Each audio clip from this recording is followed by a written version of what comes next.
Mrs. Clinton, the government of Iraq is said to be appealing to the United States for help in fighting the problem that it's got with Islamic insurgents. Should military help be given? Not at this time, no. I agree with the White House's rejection and reluctance to do the kind of military activities that the Maliki government is requesting, namely fighter aircraft, to provide close support for the Army and also to go after targets. That is not a role for the United States. There needs to be a number of steps that Maliki and his government must take to demonstrate that he's committed to an inclusive Iraq, something he has not done up to date. The Army, which has not been able to hold territory, has to have an injection of discipline and professionalism, something the United States has been trying to help with. And Maliki has to be willing to demonstrate unequivocally that he is a leader for all Iraqis, not for a sectarian slice of the country. But the White House is saying that no option is ruled out. That's what they should say, because part of what they're trying to do... But you think they should rule some things out? At this time, I said. At this time, yes, because the conditions precedent have not been accepted or set by Maliki. And I think what the White House is doing now is making it very clear to him what they would have to see, and not saying that they would necessarily provide the kind of support he's asking for, but the sort of support that the United States believes would be appropriate.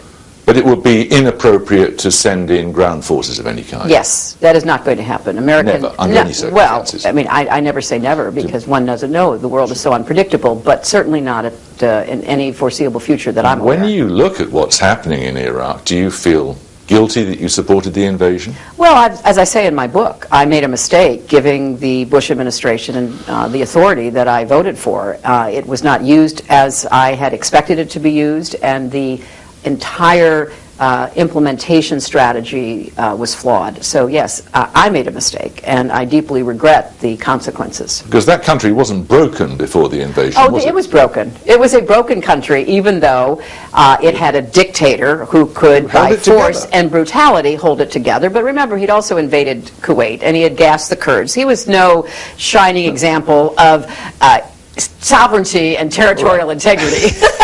No one suggests he was a nice guy. Well, he was worse than not a nice guy. But that is not the debate. The debate now is, it was done. The invasion occurred. He was deposed. The Iraqi people were given a chance to chart a different course. Some of them have done quite well, like the Kurds in the north have done extremely well. But the government that came in through the elections, which were deemed internationally acceptable, has not done what it needed to do to try to unify the country, bring Sunni and Shiite alike, bring the different factions within together. Compare Iraq, where there was intervention, with Syria, where there was no intervention. Just shows you how hard it is to make these choices, which is why I'm calling the book Hard Choices. Because I did advocate for limited but focused action in Syria to try to vet, train, and equip moderate opponents of Assad. And you were overruled by the president. I was overruled, in part because of the lessons from Iraq. It's hard to get a little bit pregnant, so to speak, in being involved in these countries' internal conflicts, but I did think there was a potential role. Now, of course, what I say in the book was a wicked problem has become even wickeder. How much was that decision not to get involved in Syria influenced by the fact that the British Parliament held that surprising vote not to have any military intervention? I'm sure that influenced it because that vote was some days prior to the president having to make a final decision. And it was there was a series of votes, as I recall what happened in the British Parliament. Yeah. And the individual votes were defeated, but if you had added up all the votes for everything that would have been a positive, you could have gotten to that. But for all kinds of reasons, and I don't pretend to understand the intricacies of British politics or British parliamentary procedure, it was a defeat for the idea that there should be intervention. And that influenced the American decision not to intervene? I believe it did. I was out of office by then, but it's my understanding that it certainly was taken into account. Can we talk a little about Russia? You famously pressed the reset button. Are you embarrassed by that now, that gesture? No, I thought it was a brilliant stroke, which in retrospect appears even more so, because look at what we accomplished. Between the Russian invasion of Georgia in August 2008, which of course torpedoed relations between the United States and Russia for good reason, we come into office, and for that period of time, the interregnum, if you will, Medvedev is president and Putin is prime minister, and there were jobs we wanted to get done. We wanted to get Russia on board with tough sanctions against Iran. We wanted to have a New START treaty to limit nuclear weapons. We wanted to get their help in transiting across their huge country to get things we needed into Afghanistan. We got all that done. Putin comes back. Look where we are now. He invaded another country. So, yes, but while we had that moment, we seized it, we used it, and succeeded. Do you think Putin's a dangerous man? He can be. He can be. And do you think he's a man who exploits weakness? I think he acts out of his perceived weakness of Russia. You know, I believe his goal is to reassert Russian power. He'd be perfectly happy if the Soviet Union could be reconstituted, but he's enough of a realist to know that's not going to happen. But he wants to, insofar as possible, control former Soviet republics in Central Asia and intimidate those in Europe.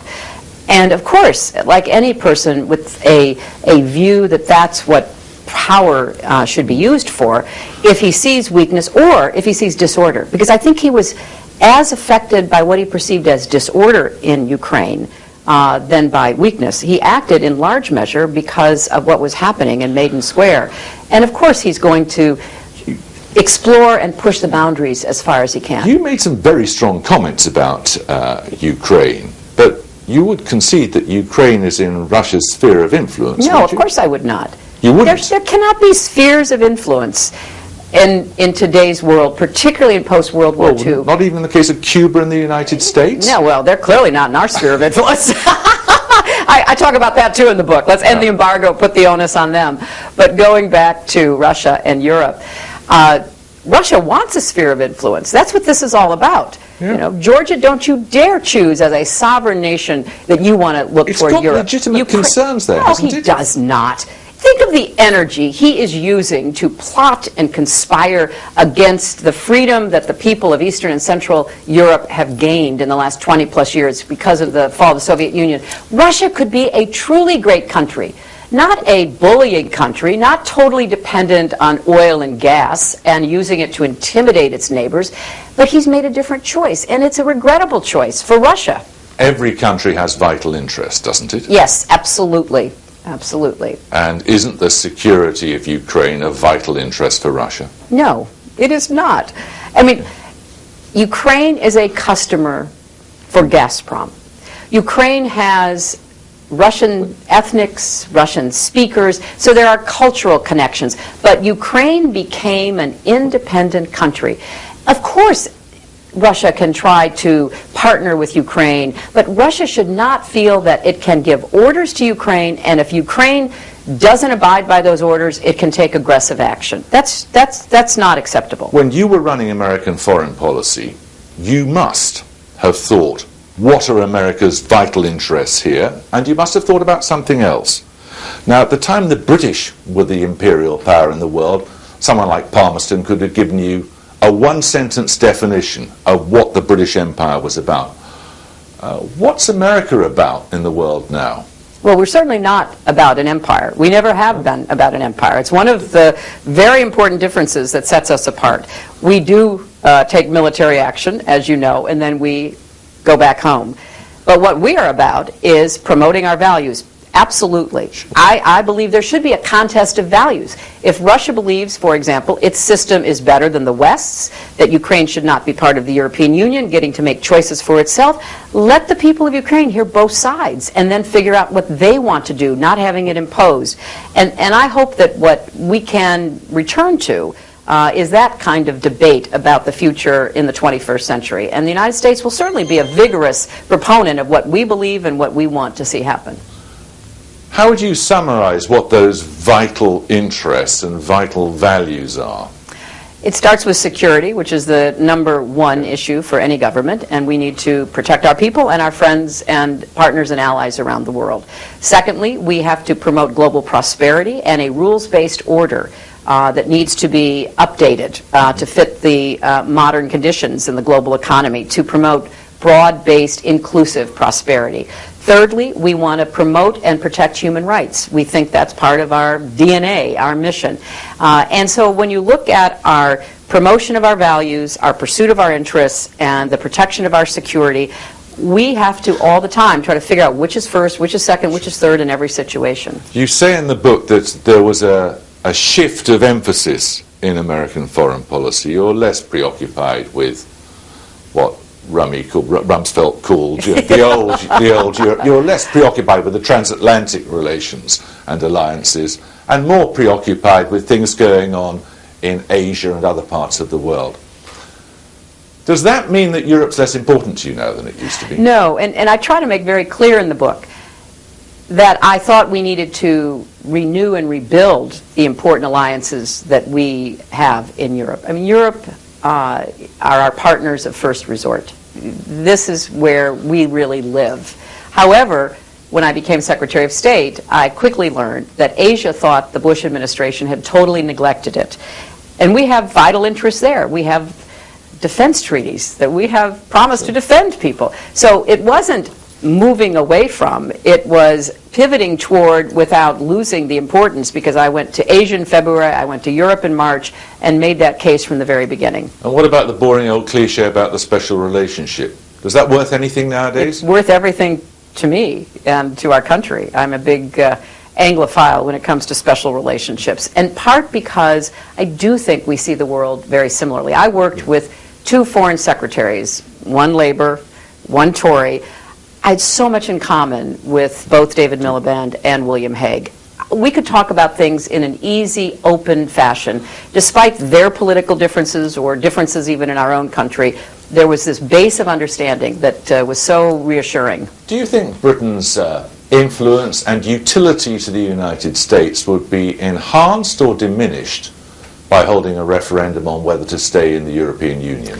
Oh boy, you are asking me to cross into dangerous waters, which I will not do. Enough to deal with it. No, I think that is a political decision at the very core of it. Europe needs Britain, in my opinion. I think Britain brings a perspective and an experience that is very important to Europe, especially post-economic crisis.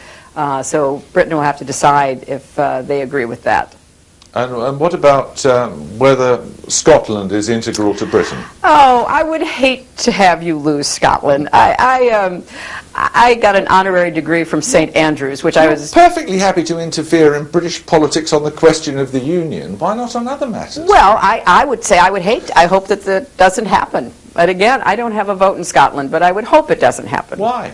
Well, because it just seems like they're entitled to their freedom as much as Ukraine, aren't they? But I think if there had been a real referendum, as opposed to a rump, intimidatory event. Will there be a proper referendum? There will be, because there had been legal process associated with it. And we'll see what the people of Scotland decide. But, I would think it would be a loss for both sides. But, again, I don't have a vote. Can I ask you about your personal ambitions? You say in the book you've not decided whether you're going to run for the presidency.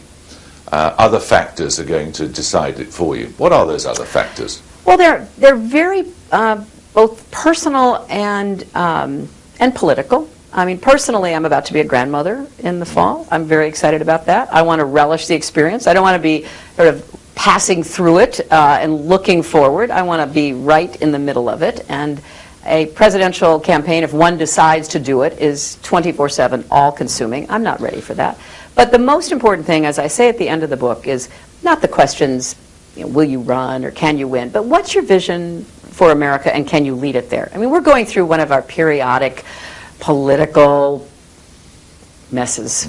Lots of dysfunction, lots of finger-pointing, inability to reach consensus and compromise. I want to be sure, as I evaluate this decision going forward, that I, number one, know where I want to lead the country, and number two, that I think I can make that happen. You know that. I don't. You know what you can offer the country. Oh, I know in general terms, but I haven't sat down and said, okay, exactly what's my economic policy? We're having a hard time creating jobs. What are we actually going to do about it? And how can I put together the political coalition, maybe from some unlikely partners, to achieve that? I haven't done any of that work. I've been very focused on, writing this book and talking about the foreign policy, national security issues. Well, how would America have been different if you had beaten Obama to the White House? I don't know. And Well, we you will must never care. know. We will never know, Jeremy. Whether you know is not quite the same as whether you care, though, is it? But I stopped caring. I mean, honestly, when I lost and he won, Yeah. that was the end for me, and I ended up actually working for him. You think that's good for America? Was good for America, was it? Oh, yes, of course it was. Are you kidding? Absolutely. I mean, it was so fortunate for me after that hard, long, intense campaign that I got to support somebody with whom I had so much in common. Even though we had differences, we agreed on much more than we disagreed on. I don't ruminate. I'm not like sitting around thinking about, oh, what might have been. That's never been my thought process. So he won. I pledged my support. I helped him in every way that I could, and then he asked me to be Secretary of State, and it's kind of a very unusual path, but one that I've quite enjoyed. We're roughly the same sort of age. Oh, We're good. both past So you're so young. Exactly. We're both past that great watermark. And I just wonder why on earth anybody would want to go back into the White House, given your experience of the torrid time you had last time you were there. Well, we got a lot done. I'm very proud of what happened to the country, and I'm proud of what President Obama has done. I mean, if you take the 8 years of Bill Clinton, the 8 years of Barack Obama, and you compare it to the 8 years of Reagan, the 8 years of Bush, the country was so much better off with progressive, energetic, democratic presidents. The economy was stronger. Our fiscal house was much better ordered. We're starting to get health care, something you all take for granted. I mean, we did positive things for the American people in those years. Intrusion into your personal life. No, I mean, there's hardly anything left. It's going to make for pretty boring reading, I'm afraid, if it continues. So this, I mean, that hasn't put you off. No, it hasn't. In part because I have a pretty good idea that this is a contact sport, as we say. Politics in the United States at this moment in our history is very rough and tumble because there are big stakes, and people, unfortunately, sometimes engage in unsavory, negative name-calling and the like. That's part of it. I understand that. And if you're not tough enough to get into that arena, then truly you should not even put your toe in, because it's quite a gauntlet. You can hit me for asking you this. Oh, I may. Do you think you'd ever have become Secretary of State had you not been Mrs. Clinton? Absolutely. Yeah, I think that question ended when I ran for the Senate. When I ran for the Senate, and I ran first against a very dominant figure, then Mayor Giuliani. Then I ran against a young congressman with a lot more money rushing into his campaign. The fact that the people of New York elected me ended that debate. I'm very grateful that I learned a lot, and I continue to learn from my husband's political acumen and decision making. I think what caused the President Obama, to ask me to be Secretary of State was actually that campaign. Because until you go through that sort of ordeal and you know how hard it is for the other person, you don't know what they're really made of. And the President told me, I watched you under the most difficult circumstances, and you're the person I want to represent our country while I'm dealing with the economic mess. Yeah, I partially asked this question because there's a deficit of women at a very high level in politics, and I would be very interested to know your response to this, which is, do you think women at the highest levels of politics behave differently to men? I think that many do. I'm not going to overgeneralize and say that all do. It's been my experience in working with women heads of state and heads of government that on issues affecting family life, children's well-being, women's opportunities, there is a much greater immediate recognition of the importance of those issues. Now, that again, I say is a generalization. Not all fit into that category. But when I sit down and talk with, the president of Brazil or the president of Chile or the president of country in Asia, whether it be Benazir Bhutto before she was ousted and assassinated, or anyone else, the conversation about some of these social issues is very much embedded in the political discourse and an awareness of how hard a lot of the decision-making is for families today in many parts of the world. Hillary Clinton, thank you. Thank you, Jeremy.